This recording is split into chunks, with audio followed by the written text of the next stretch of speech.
The moment you stop caring, that is when they want you most. Not before, not during, after. When you've finally gone quiet inside, when you've stopped checking your phone, when you've stopped grieving the person they never let themselves be. That is precisely, exactly when they come back. And I'm going to show you why that return isn't love. It isn't growth. It is the final, most painful trick the avoidant psyche ever plays on them and on you. Stay with me, because by the end of this, you will understand something most people spend years in therapy trying to name. If you've recognized yourself in this, if you've been the one waiting, reaching, or being reached for right now, drop the word awake in the comments. I read everyone. And if this is landing somewhere deep, share it with someone who needs to hear it. The algorithm buries what matters. Your share doesn't.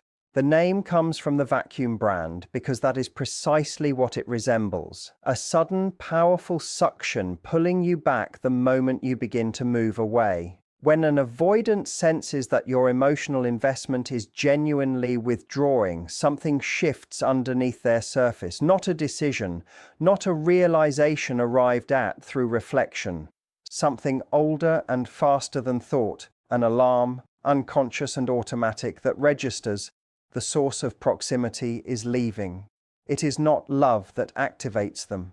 It is the architecture of loss recognizing itself too late.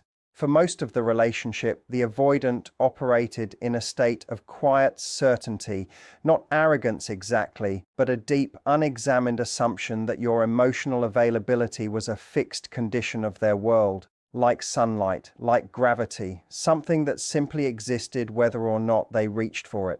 This assumption allowed them to maintain distance without registering it as risk.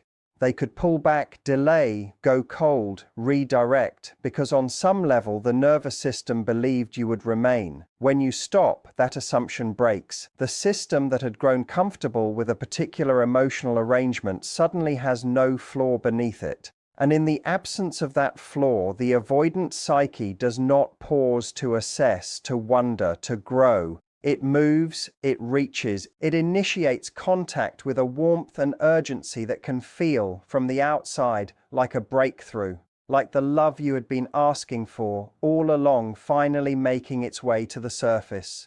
But the mechanism driving that reach is not love opening, it is anxiety closing. It is the unconscious self doing what it has always done, finding a way to restore the conditions under which it feels safe.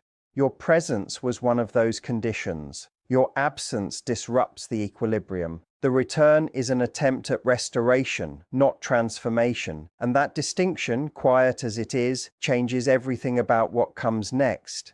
There is a specific quality to the way an avoidant returns. And once you learn to recognize it, you cannot unsee it. It arrives with intensity, sudden calls, messages that carry warmth they have withheld for months. Grand gestures appearing from nowhere, timed precisely to the moment your silence becomes undeniable. To someone who has been starved of this energy, it reads like a dam finally breaking, like feeling finally permitted to exist between the two of you. The intensity is real, the source of it is not what you hope it is. What is actually happening operates several layers beneath conscious intention. The avoidant has not sat down and decided to pursue you. The urgency is not a product of clarity or courage or emotional growth arriving at last. It is the nervous system registering a threat, specifically the threat of a permanent loss, and mobilizing every available resource to neutralize it. Calls, texts, presence, warmth. These are not offerings. They are instruments of restoration, the unconscious mind deploying whatever worked before to recover the equilibrium it depended on. And here is where the cruelty of the pattern reveals itself, not in the avoidance character, but in its architecture. The very behaviors they were incapable of sustaining when you were present, the attentiveness, the softness, the reaching, become suddenly briefly possible under the pressure of your departure. Not because they have discovered a new capacity, because the old one, the one that kept them defended and distant, temporarily loses its justification. When safety feels threatened, even avoidants reach. The tragedy is that the reaching only lasts as long as the threat does. Once you return, once the alarm quiets, once your presence is again a certainty rather than a question, the old architecture reasserts itself with remarkable patience. The urgency dissolves, the distance returns, and you are left holding the memory of who they were in that brief frightened window, wondering where that person went and whether your love could ever bring them back for good. The cruelest irony embedded in avoidant attachment is this: the more available you were, the less they felt your weight. Your love, offered consistently and openly, became part of the background noise of their inner world, present, expected, unexamined. It did not activate them because it did not threaten them. And the avoidant psyche, above all else, is regulated by the presence or absence of threat. Your presence gave them permission to stay distant. Your absence took that permission away. This is the paradox. The very acts of love that should have drawn them closer, the patience, the consistency, the emotional availability, functioned instead as the conditions that made distance feel safe. When you were reaching, they could afford to pull back. When you were waiting, they could afford to be elsewhere. Your longing created a kind of cushion between them and the reality of loss, and they leaned into that cushion without ever naming it, without ever understanding what it was doing to the space between you. But the moment your reaching stops, something in the architecture shifts in a way no amount of patience or presence ever could. The cushion disappears. The distance they had maintained so comfortably suddenly has no floor beneath it. What felt like healthy space begins to feel like free fall. And free fall, for the avoidant nervous system, is not philosophical. It is physical, urgent, and demanding of an immediate response. This is why so many people discover, after finally releasing the relationship, that the avoidant becomes more activated than they ever were during it, more present, more expressive, more emotionally fluent. It is not that your indifference taught them a lesson. It is that your indifference dismantled the deactivating defense that kept their own attachment anxiety quietly sedated. What floods back in is not new love, it is the feeling that was always there, finally stripped of the system that kept it manageable, arriving too late and far too loud. While you were present, the avoidant mind was a quiet curator of your flaws, not maliciously, but systematically. Every irritating habit, every emotional need you expressed, every moment you asked for more than they felt able to give, became a small brick in a private wall they built to justify their distance. You were too sensitive, too available, too much. These catalogued imperfections were not cruelties. They were coping mechanisms, reasons the unconscious assembled to make withdrawal feel reasonable rather than fearful. The flaws they use to leave you are the first things absence erases from their memory. Then you go quiet, and something extraordinary happens inside their perception. The catalogue begins to dissolve. The wall loses its bricks one by one, not through effort, not through therapy, not through any deliberate act of fairness, but because the psyche no longer needs them. The function of those flaws was never to describe you accurately. Their function was to make distance feel chosen rather than driven by fear. Once the distance is no longer a choice, once it is simply the reality of your absence, the justifications for it become unnecessary, and the mind releases them. What remains when the flaws are gone is something close to a myth, a version of you assembled entirely from the moments that felt safe and luminous, the early tenderness, the laughter, the times you made them feel known without making them feel trapped. You become, in your absence, the idealized figure they were always just about to fully love, the person they almost had. And that almost is intoxicating to a mind structured around avoiding what it most wants. This is why their words during the return can feel so precisely calibrated to your deepest need, because in a sense, they are. They are speaking to the version of you their memory has reconstructed, a version purified by loss and unencumbered by the reality of sustained closeness, which remains the one thing the avoidant architecture still cannot hold. They come back with language that sounds like insight. They say they were afraid. They say they did not know what they had. They say they have been thinking, really thinking, and that something has shifted in them, something fundamental. something they cannot fully explain, but that feels undeniably real. And the most disorienting part of this moment is that they may not be lying. Some of what they are saying arrives with genuine feeling behind it.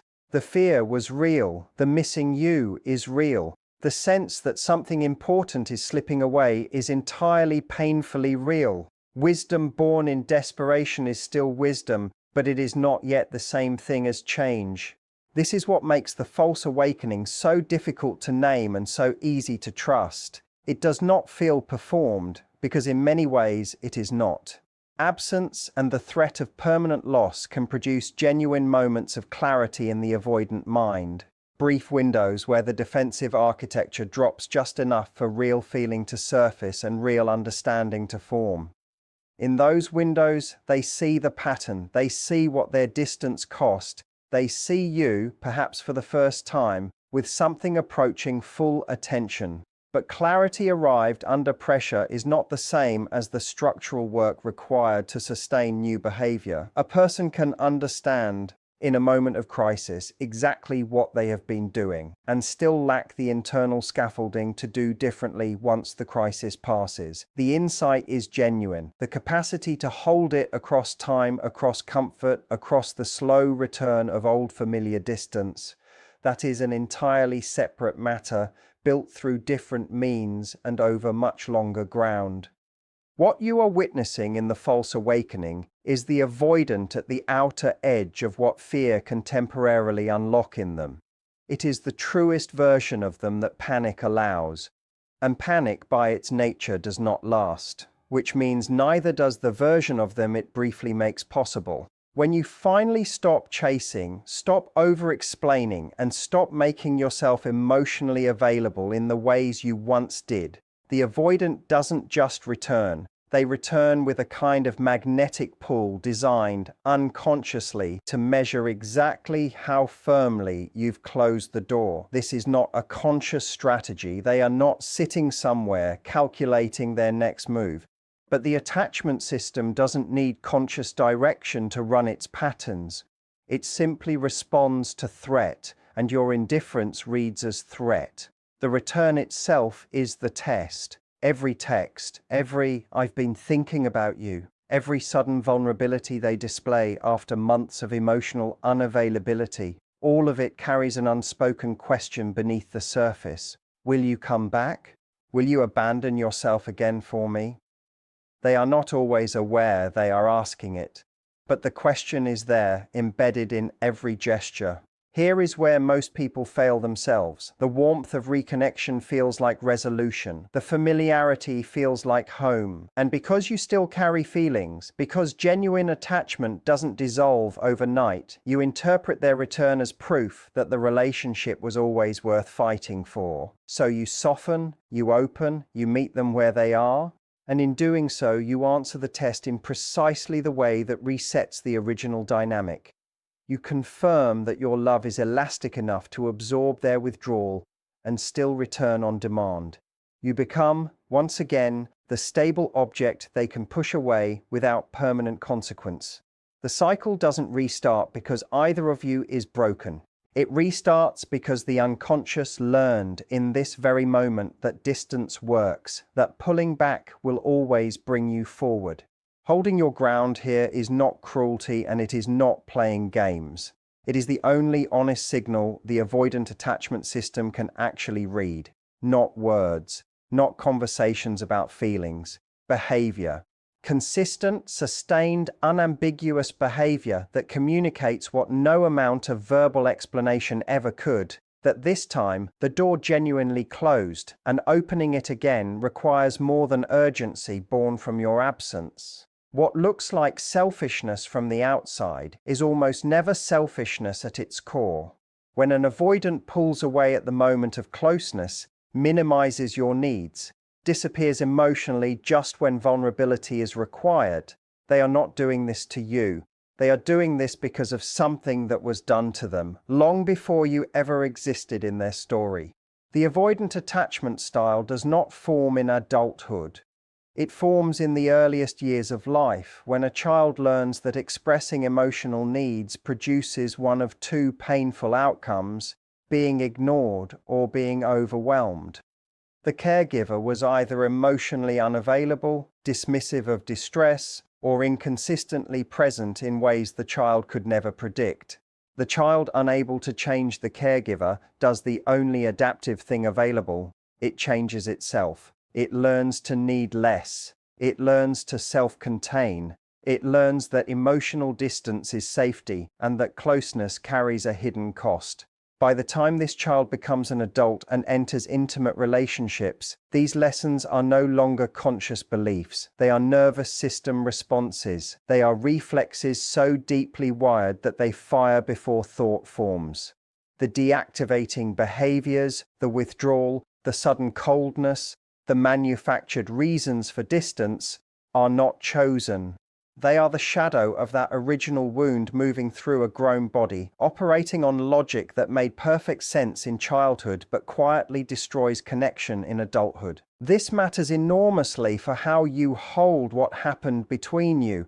It does not excuse the harm caused. Wounds do not cancel accountability. A pattern being unconscious does not make its impact on you any less real or any less painful. But understanding the origin changes the emotional meaning of it. You were not rejected because you were unworthy. You were not abandoned because you were too much. You encountered someone whose earliest architecture was built around the necessity of not needing. And when you offered what they most deeply wanted, that ancient system treated it as danger. The shadow is not the person, but until the person turns to face it, the shadow leads. There is a particular kind of grief that arrives not from ignorance, but from understanding. It is the grief that comes when you finally see a painful pattern clearly, not with blame, not with bitterness, but with the full weight of recognition. This is what Keynote 8 points toward. The cost of knowing is not just emotional, it is existential. It asks you to sit with a truth that is far more uncomfortable than simple betrayal ever could be. If the avoidant were simply cruel, the story would be easier to carry.